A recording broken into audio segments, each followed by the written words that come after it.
In the winter of 1998, neighbors in a quiet suburb of Chillicothe, Ohio began to notice something strange. The Anderson family, who had lived in the modest two-story home on Maple Drive for decades, seemed to have vanished. The father, Marcus Anderson, still mowed the lawn every Saturday. He still collected the mail. He still waved politely when anyone drove past. But his wife and 4 children, who had once been fixtures in the neighborhood, were nowhere to be seen. When curious neighbors asked about them, Marcus always had the same answer. They moved to take care of a sick relative in another state. It was a lie that would last 25 years. What police discovered when they finally entered that basement in 2023 would become one of the most disturbing cases of imprisonment and genetic horror in American history.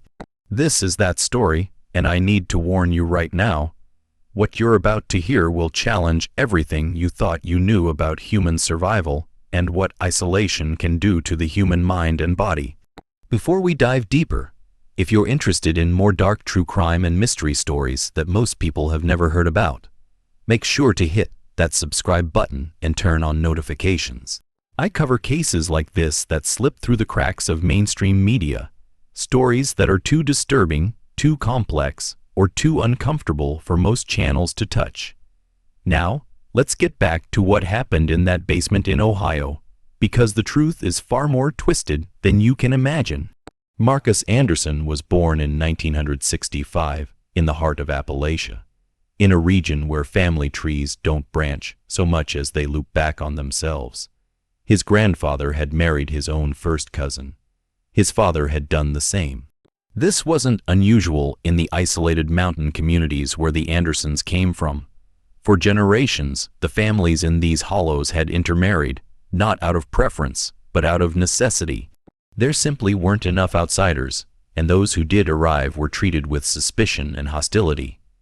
By the time Marcus was born, the genetic consequences were becoming impossible to ignore.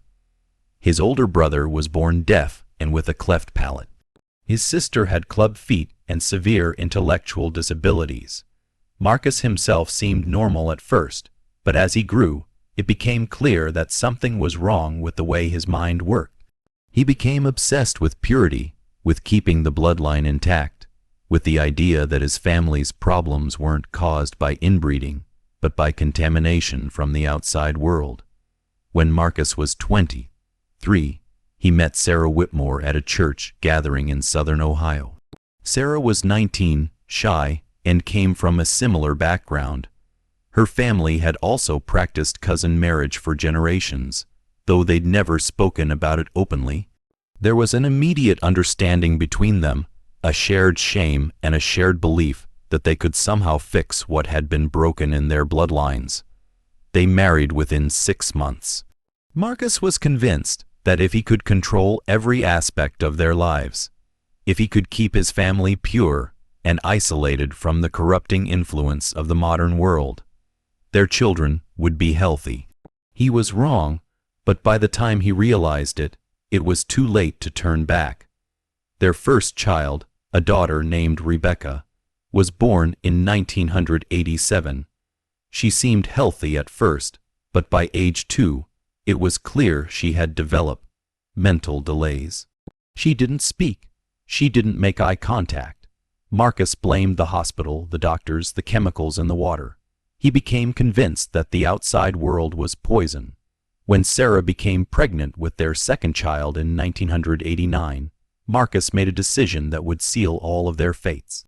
He began construction on what he told neighbors was a storm shelter in the basement. What he was actually building was a prison. The basement of the Anderson home was large, spanning the entire footprint of the house above. Marcus divided it into rooms using concrete blocks and reinforced steel doors. He installed a ventilation system that pulled air from the backyard, filtered through charcoal and HEPA filters. He set up a water collection and purification system. He stockpiled food, medicine, and supplies. He told Sarah it was for emergencies, for when the world collapsed, and she believed him because she'd been raised to believe that men knew best, that questioning your husband was questioning God's plan. In the fall of 1990, when their second child, a son named Thomas, was 6 months old, Marcus told Sarah they were going into the shelter for a weekend to test the systems. They never came back up. At first, Sarah thought it was temporary. Marcus told her the air outside had become too contaminated, that he'd seen government trucks spraying chemicals, that the neighbors were asking too many questions about why Rebecca wasn't developing normally. He said they just needed to wait until things calmed down. Days turned into weeks. Weeks turned into months. Sarah begged to be let out. She screamed. She pounded on the steel door until her hands bled. But Marcus had engineered the basement to be soundproof, and he'd installed the kind of locks used in bank vaults. There was no escape. Eventually, Sarah stopped fighting.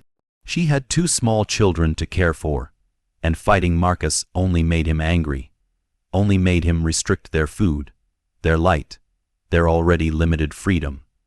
Over the next 8 years, Sarah gave birth to 2 more children in that basement. A son in 1993 and another daughter in 1996.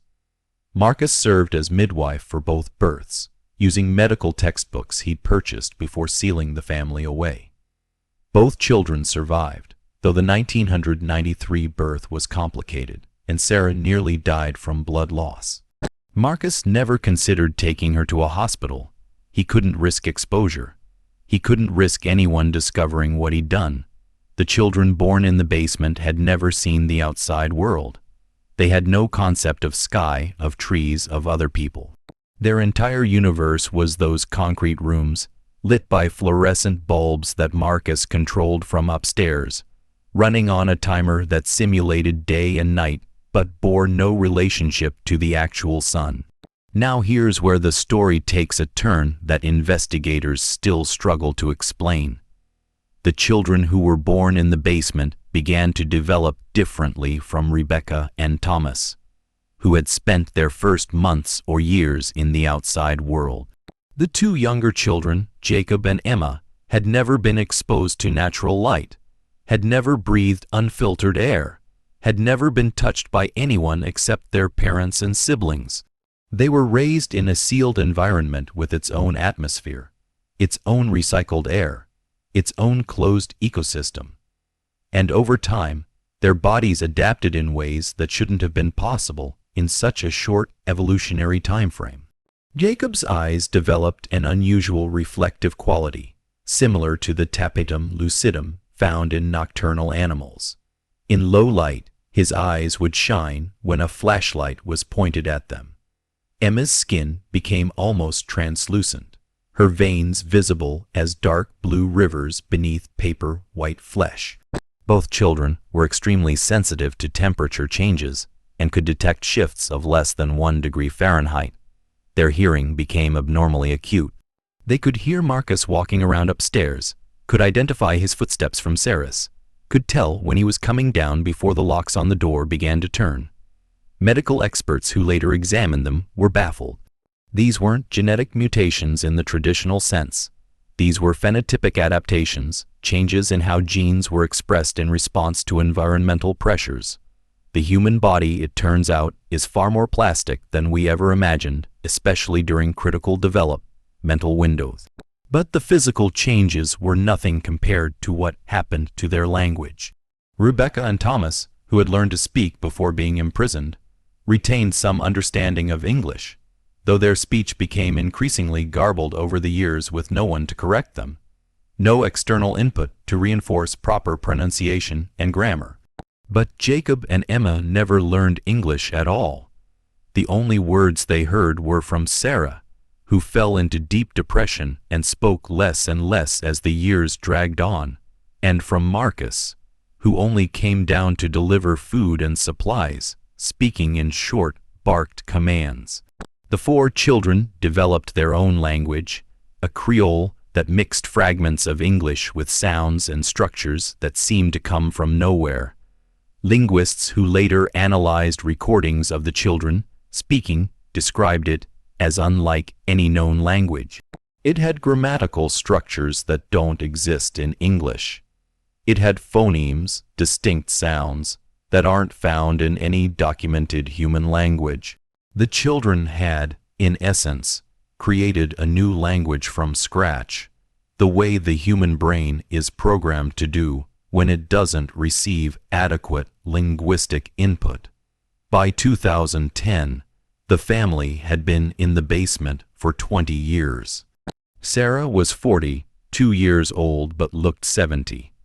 The lack of sunlight had given her severe vitamin D deficiency, osteoporosis, and a host of other health problems. Her teeth had rotted and fallen out. Her hair had gone white. Rebecca, now 23, had taken over most of the childcare and cooking. Thomas, 21, had become his father's assistant, the only one allowed to go upstairs with Marcus occasionally to help carry supplies down. The two younger children, now 17 and 14, existed in a state that can only be described as feral. They had no concept of privacy, no understanding of personal space. They slept in piles like animals. They ate with their hands, having never been taught to use utensils properly. Their social development had stopped at whatever age they were when their isolation became total. Marcus, meanwhile, had maintained his facade to the outside world.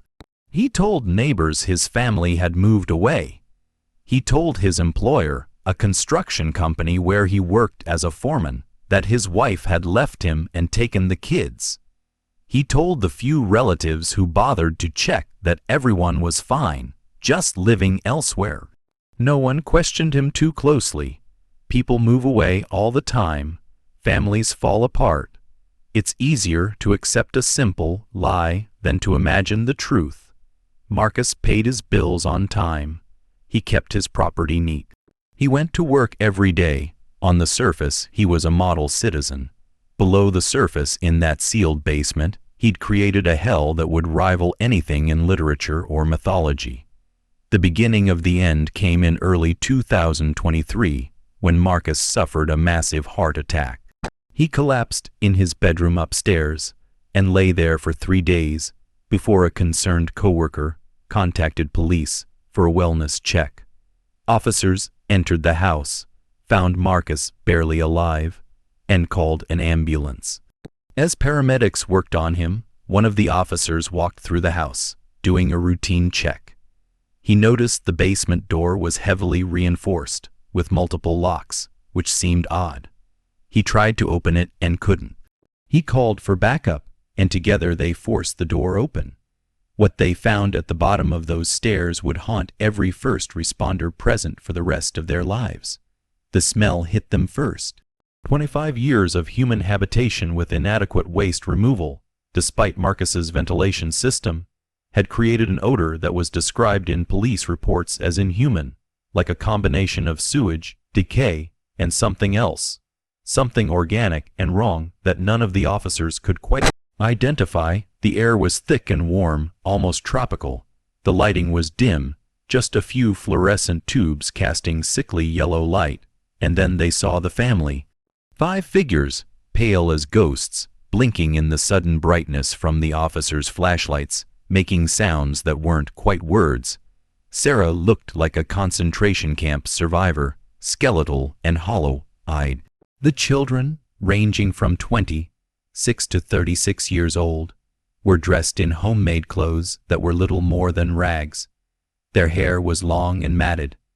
Their fingernails were overgrown and yellowed.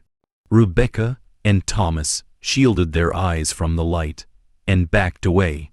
Jacob and Emma did something that made the officers' blood run cold.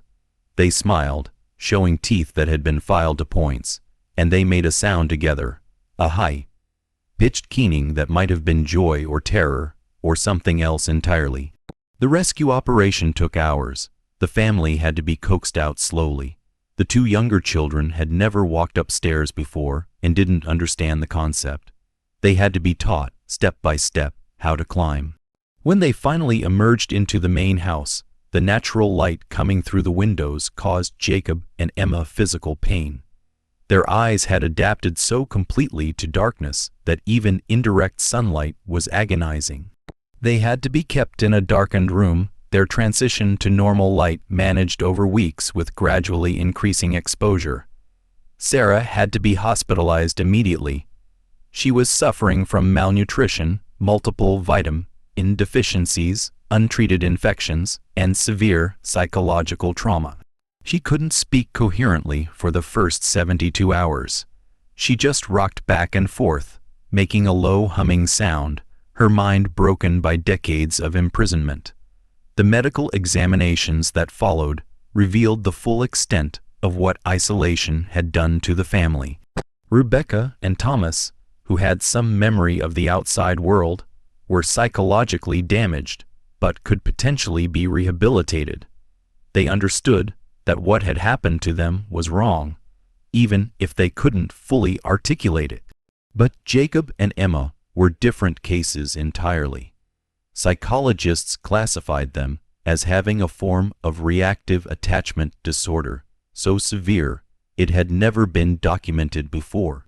They had no concept of society, no understanding of social norms, no ability to relate to people outside their immediate family. They couldn't learn to use modern technology.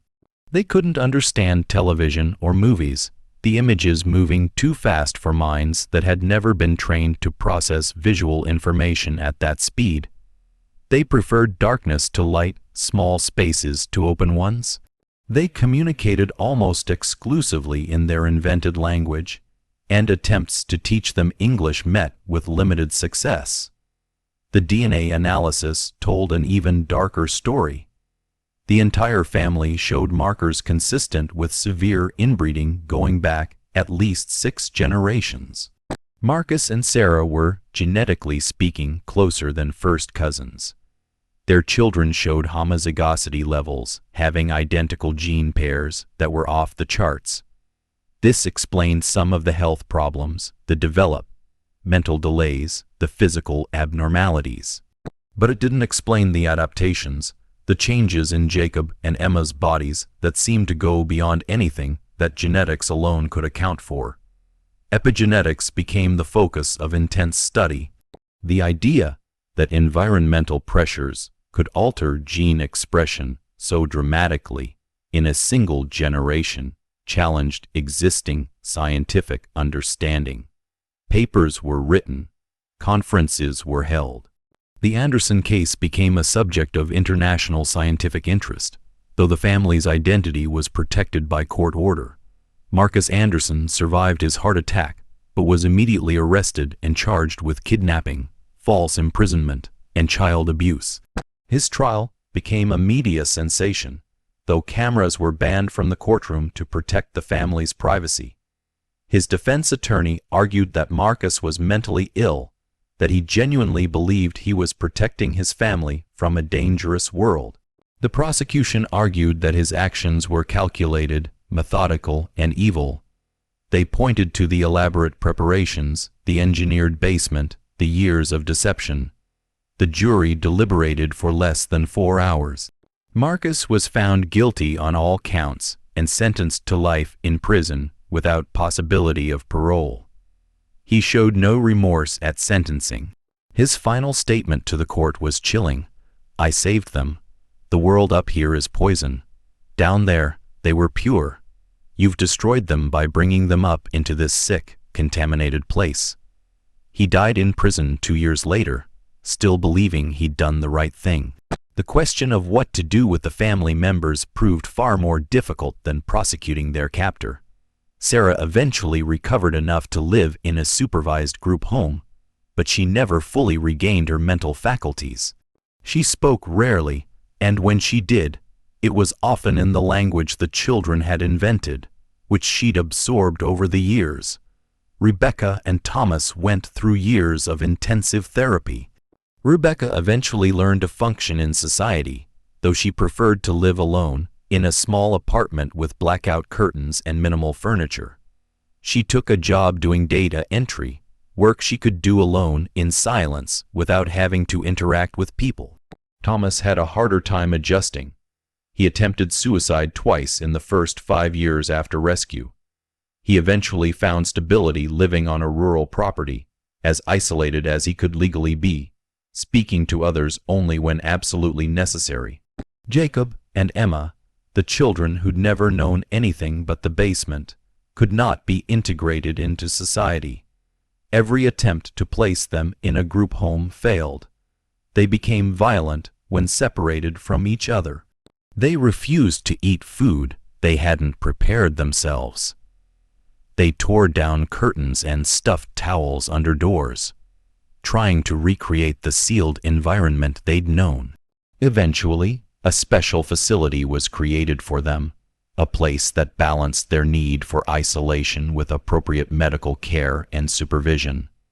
They live there still, now in their late 20s and early 30s, in adjacent rooms connected by a door that's never locked. They spend most of their time in darkness, communicating in their private language, living in a world that exists nowhere else on Earth. Researchers visit occasionally, always with permission, always respectfully. The siblings have taught their language to a few linguists who've earned their trust over years of patient work. It's now one of the most studied invented languages in the world, a window into how the human brain creates grammar and structure from nothing when given no external linguistic input. The house on Maple Drive in Chillicothe was eventually torn down. The basement was filled with concrete before demolition, sealed like a tomb. Neighbors reported that even after the house was gone, even after new construction went up on the lot, they avoided that spot. Some said they could still feel something wrong there, an echo of the suffering that had occurred below ground. The new owners reported strange sounds in their basement, though investigators found nothing unusual. Perhaps it was just the house settling, perhaps it was imagination, or perhaps some places hold on to trauma, the way the Anderson children held onto their invented language, a persistent ghost of what had been. The scientific papers continue to be published. The Anderson case has fundamentally changed how we understand human adaptability, language acquisition, and the long-term effects of isolation. It's raised ethical questions about intervention, about when society has the right and responsibility to intrude into private family matters. The neighbors who accepted Marcus's lies now wonder what they could have done differently, what signs they missed. But the truth is, without obvious evidence of abuse, without screams heard or distress signals seen, there was nothing to alert anyone to what was happening beneath their feet. The Andersons existed in a pocket universe, invisible and unreachable, for a quarter century. Sarah Anderson died in 2027, just 4 years after rescue. Her body, weakened by decades of deprivation, simply gave out. She was buried in a cemetery in southern Ohio, her grave marked with a simple stone that bears only her name and dates. No one came to her funeral except her children. Rebecca stood in the sunlight, wearing dark glasses, her face expressionless. Thomas kept his distance, hovering at the edge of the cemetery.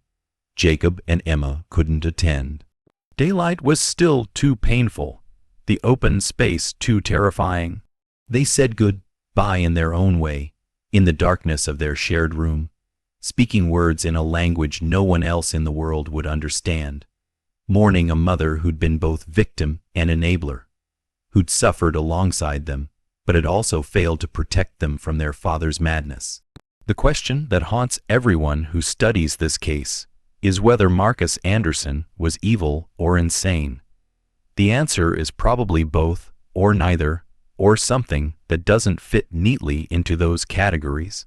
He was a man shaped by generations of isolation and inbreeding, raised in a culture that prized purity and feared contamination, who took those beliefs to their logical, horrifying extreme. He was a product of Appalachian poverty and insularity, of communities where outsiders weren't welcome and family secrets were guarded with deadly seriousness. He was also a human being who made choices, who could have stopped at any point, who chose again and again to keep his family imprisoned because his ideology mattered more than their suffering. The Anderson children are still alive. They still exist in their twilight world, adapted to conditions that shouldn't exist, speaking a language that shouldn't exist, living proof that humans can survive almost anything, but that survival doesn't mean wholeness. Scientists continue to study them, always carefully, always ethically, trying to understand what 25 years of total isolation does to the human body and mind. The findings have implications for space travel, for understanding how humans might adapt to sealed environments on long journeys or in colonies on other worlds. The Andersons, in their suffering, have contributed to human knowledge in ways they'll never fully understand, and certainly never consented to. If you've made it this far in the video, I want to thank you for listening to this incredibly difficult story. Cases like the Anderson family remind us that horror isn't always supernatural. Sometimes the most terrifying things are what humans do to each other, especially within families, where love and control and tradition can become so twisted that they're indistinguishable from torture. If this story affected you, if you found it disturbing or challenging, that's appropriate. It should be disturbing. It should challenge us to think about intervention, about community, about the signs we miss when we accept easy explanations for why people disappear from our lives. Make sure to subscribe if you want more deep dives into cases like this. Stories that don't get told because they're too complex, too dark, too uncomfortable. Leave a comment below telling me what you think about this case, whether you believe Marcus Anderson was evil or insane, and what you think should happen to Jacob and Emma, the children who have never known anything but captivity. I'll see you in the next video, and until then, take care of each other, pay attention to the people around you, and remember that sometimes the most normal-looking houses hide the darkest secrets. Claude can make mistakes. Please double-check responses.